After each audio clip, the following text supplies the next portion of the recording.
네, 축하드립니다. 여러분은 오늘부로 대한민국 상위 1% 자산가 대열에 합류하셨습니다. 통장 잔고가 아니라 국가가 보낸 세금 고지서 기준이지만요. 현재 서울 아파트 평균가는 12억 원을 넘어섰습니다. 이건 단순한 통계가 아닙니다. 집 한 채 가진 평범한 가장이 세상을 떠나는 순간 남겨진 가족은 슬퍼할 겨를도 없이 수천만 원에서 수억 원의 현금을 국가에 바쳐야 한다는 뜻입니다. 죽음은 공평할지 몰라도 그 대가인 상속세는 결코 공평하지 않습니다. 사랑하는 가족을 떠나보낸 가장 슬픈 날, 국가는 여러분의 현관문을 두드리고 가장 화려한 파티를 제안할 겁니다. 평생 땀 흘려 일군 내 집과 노후 자금을 절반 가까이 나누자면서 말이죠. 상속세 최고 세율 50%. 이건 징벌에 가깝습니다. 하지만 더 기가 막힌 건 이 무시무시한 세금이 27년 전 짜장면 한 그릇에 2,500원 하던 시절에 낡은 잣대로 여러분을 평가하고 있다는 사실입니다. 세상은 빛의 속도로 변했는데 세법은 멈춰 서버린 탓에 중산층의 안식처가 순식간에 국가의 먹잇감이 되고 말았습니다. 그런데 이 비극적인 파티장 한쪽에서 유독 여유롭게 미소 짓는 이들이 있습니다. 그들은 이미 국가가 설계한 덫을 간파하고 철저한 방어선을 구축한 사람들입니다. 반면 아무 준비 없이 나중에 어떻게든 되겠지라며 외면한 이들은 자식에게 집 대신 빚을 물려주게 될 겁니다. 아는 자는 자산을 지키고 모르는 자는 자산을 빼앗기는 이 잔인한 게임의 룰이 곧 바뀝니다. 그 변화의 서막은 수조 원을 움직이는 재벌들의 움직임에서 시작됩니다. 그들이 왜 기업을 물려주기 위해 주가를 억누르고 해외로 떠날 고민을 하는지, 그 치열한 생존 싸움의 이면을 들여다봐야 여러분의 작은 아파트 한 채도 지킬 수 있습니다.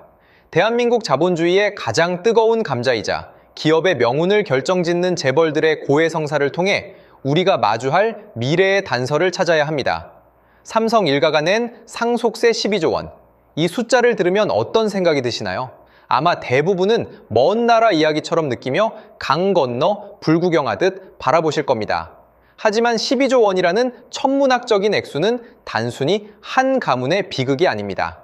대한민국 경제를 지탱하는 거대 기업들이 상속세라는 거대한 벽에 부딪혀 어떻게 휘청이고 있는지 보여주는 단면이죠. 대출을 받고 평생 일군 주식을 팔아치워도 모자라 대대손손 빚을 갚아야 하는 이 현실은 재벌들에게 상속을 축복이 아닌 경영권 잔혹사로 변질시켰습니다. 실제로 한국의 대기업 총수들이 주가 올리는 것을 가장 무서워한다는 우스갯소리가 있습니다.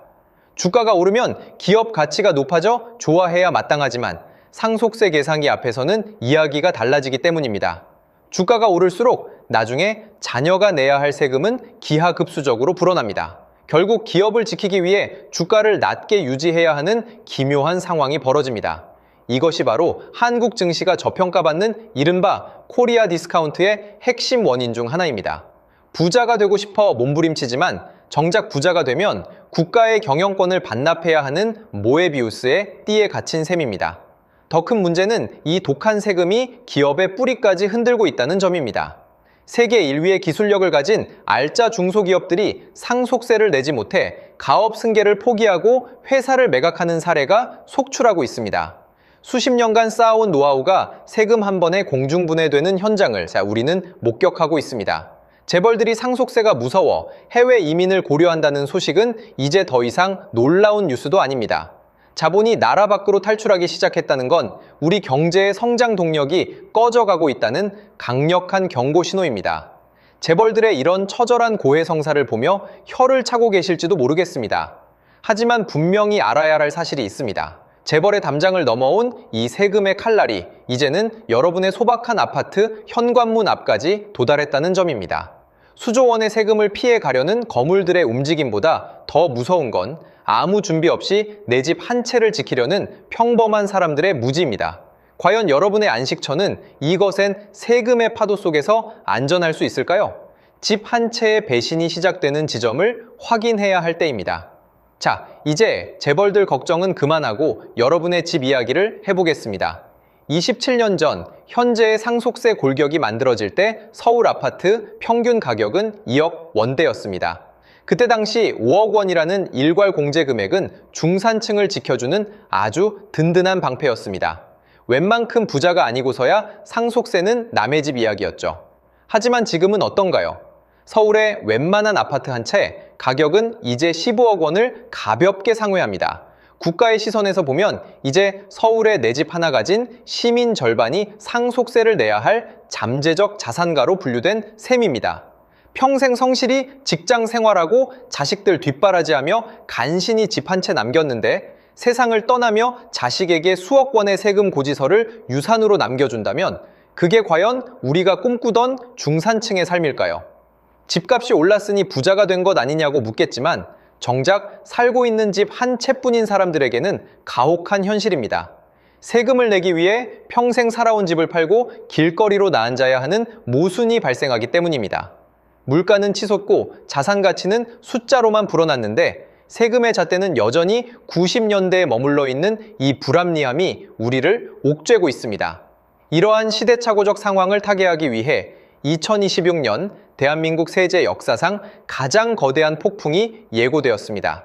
정부가 드디어 상속세라는 무거운 뚜껑을 열어젖히기로 한 것입니다. 누군가는 이를 두고 부자 감세라며 비판의 목소리를 높이고 누군가는 이제야 나라가 정상으로 돌아간다며 안도의 한숨을 내쉽니다. 분명한 건 이번 개편이 여러분의 노후 자산과 자녀의 미래를 송두리째 바꿀 변곡점이 될 것이라는 점입니다. 과연 이 개편안은 집 한 채에 저당 잡힌 중산층을 구원할 마지막 비상구일까요? 아니면 또 다른 과세를 위한 정교한 함정일까요? 이제 막 베일을 벗기 시작한 2026년 상속세 개편안의 핵심 내용을 낱낱이 해부해봐야 합니다. 특히 자녀를 둔 부모라면 가슴이 철렁할 정도로 파격적인 숫자들이 기다리고 있습니다. 그 숫자의 마법이 여러분의 지갑에 어떤 기적을 일으킬지 그 구체적인 내막을 파고 들어가 보겠습니다.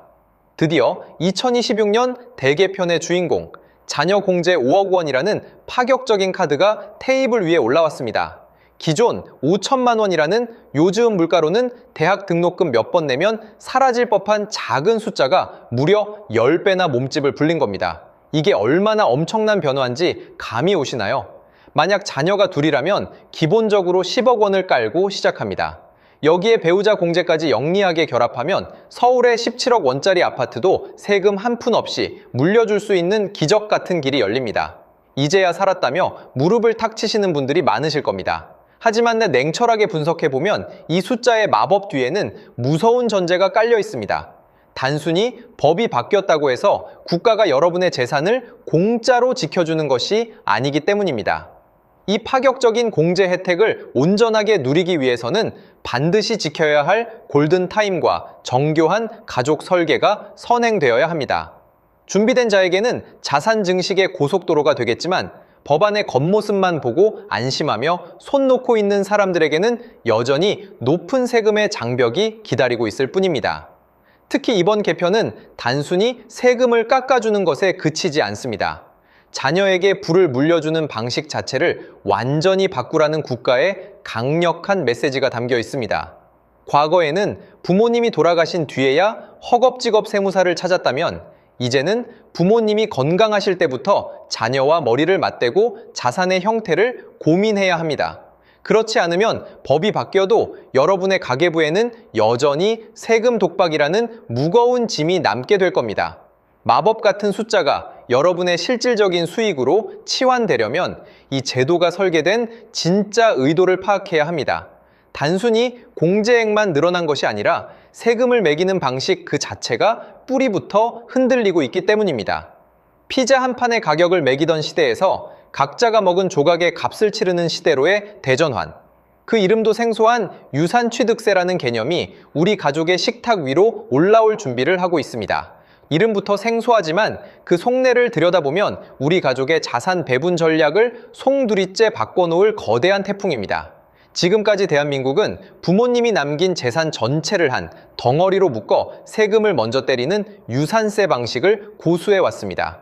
쉽게 비유하자면 피자 한 판 전체의 세금을 매기고 남은 조각을 자녀들이 나눠 먹으라는 식이었습니다. 내가 한 조각을 먹든 반 판을 먹든 일단 피자 전체 가격에 비싼 세금이 붙으니 억울한 사람이 생길 수밖에 없는 구조였죠. 하지만 2026년부터 도입이 검토되는 유산취득세는 내가 실제로 먹은 조각만큼만 세금을 내는 방식입니다. 전체 파이의 크기가 아니라 내 손에 들어온 조각의 가치에 따라 세율이 정해집니다. 상속인이 많을수록 재산이 분산되고 적용되는 세율 구간도 낮아지니 전체적인 세금 부담은 눈에 띄게 줄어들 가능성이 큽니다. 언뜻 보면 매우 합리적이고 공평한 변화처럼 보입니다. 하지만 세상에 공짜 점심은 없습니다. 이 피자 조각의 법칙은 가족 관계에 있어 예상치 못한 균열을 가져올 수도 있습니다. 각자가 받은 만큼 세금을 나에게 된다는 건 뒤집어 말하면 누가 더 많이 가져가느냐에 따라 집안 전체의 세금 총액이 춤을 춘다는 뜻입니다. 세금을 줄이기 위해 재산을 억지로 쪼개야 하는 상황이 올 수도 있고 반대로 한 명에게 자산을 몰아주고 싶을 때는 과거보다 더 혹독한 세금 대가를 치러야 할지도 모릅니다. 결국 이 제도는 가족 간의 우애보다 계산기를 먼저 두드리게 만드는 잔인한 시험대가 될 수 있습니다. 이 법안이 축복이 될지 아니면 가족 분쟁의 불씨가 될지는 전적으로 여러분의 준비에 달려 있습니다. 왜 정부는 수십 년간 유지해온 이 철옹성 같은 과세 체계를 뿌리째 바꾸려는 것일까요? 단순히 중산층의 표심을 얻기 위한 선심성 정책일까요? 그 해답은 한국이라는 좁은 땅덩어리를 넘어 전 세계적인 자본의 흐름 속에서 찾아야 합니다. 돈에는 국적이 없다는 말처럼 대한민국을 탈출하려는 자본을 붙잡기 위한 국가의 처절한 생존 전략이 이 개편안 속에 숨겨져 있습니다. 우리가 글로벌 시장의 눈높이를 고민해야만 하는 이유입니다. 왜 정부는 27년이라는 긴 침묵을 깨고 이런 파격적인 개편안을 내놓았을까요? 답은 간결하고도 명확합니다. 돈이 대한민국을 떠나고 있기 때문입니다. 상속세 최고세율 50%, 대주주 할증까지 붙으면 60%에 육박하는 이 숫자는 기업가들에게 한국에서는 대를 이어 사업하지 말라는 강력한 퇴거 명령과 다름없었습니다. 회사를 물려주기 위해 평생 일군 가치의 절반 이상을 국가에 바쳐야 하는 나라에서 어느 누가 창의적인 투자와 도전의 인생을 걸겠습니까? 우리가 재벌들의 상속세 전쟁을 먼 나라 이야기처럼 구경하는 동안 글로벌 자본은 이미 상속세가 없거나 지극히 낮은 국가들로 조용히 발걸음을 옮기고 있었습니다. 미국, 일본, 그리고 유럽의 선진국들이 자본을 유치하기 위해 세금 다이어트를 감행할 때 한국만 과거의 잣대에 갇혀 자국 기업들의 손발을 묶어둔 셈입니다. 결국 정부는 코리아 디스카운트라는 오명을 벗고 한국 시장의 가치를 끌어올리는 밸류업을 위해 독배를 마시는 심정으로 상속세 인하라는 카드를 꺼내 들었습니다. 하지만 세율을 낮추고 제도를 바꾼다고 해서 모든 문제가 마법처럼 해결되지는 않습니다. 한쪽에서는 여전히 부자 감세라는 날 선 비판이 쏟아지고 다른 한쪽에서는 경제 활력을 위한 불가피한 선택이라며 맞서고 있습니다. 이 팽팽한 줄타기 속에서 2026년 대개편은 대한민국 경제의 체질을 바꾸는 거대한 실험이 될 것입니다. 중요한 것은 이런 거대 담론이 아니라 이 소용돌이 속에서 여러분의 소중한 자산이 안전하게 안착할 수 있느냐는 실존적인 문제입니다. 글로벌 스탠다드라는 명분 아래 자본의 탈출을 막으려는 국가의 전략은 역설적으로 우리에게 공부하지 않으면 도태된다는 숙제를 던졌습니다. 제도의 변화를 읽지 못하고 과거의 방식에 머물러 있는 이들에게는 바뀐 세상도 그저 차가운 겨울일 뿐입니다. 이제 우리는 국가가 열어준 이 좁은 기회의 문을 어떻게 통과해야 할지 구체적이고 영리한 생존 비책을 세워야 합니다. 실장님이 제안하는 10년 설계의 핵심은 바로 여기서 시작됩니다. 자, 이제 실질적인 행동 지침을 드릴 시간입니다. 개편안이 통과된다고 해서 가만히 앉아 기다리기만 하면 안 됩니다.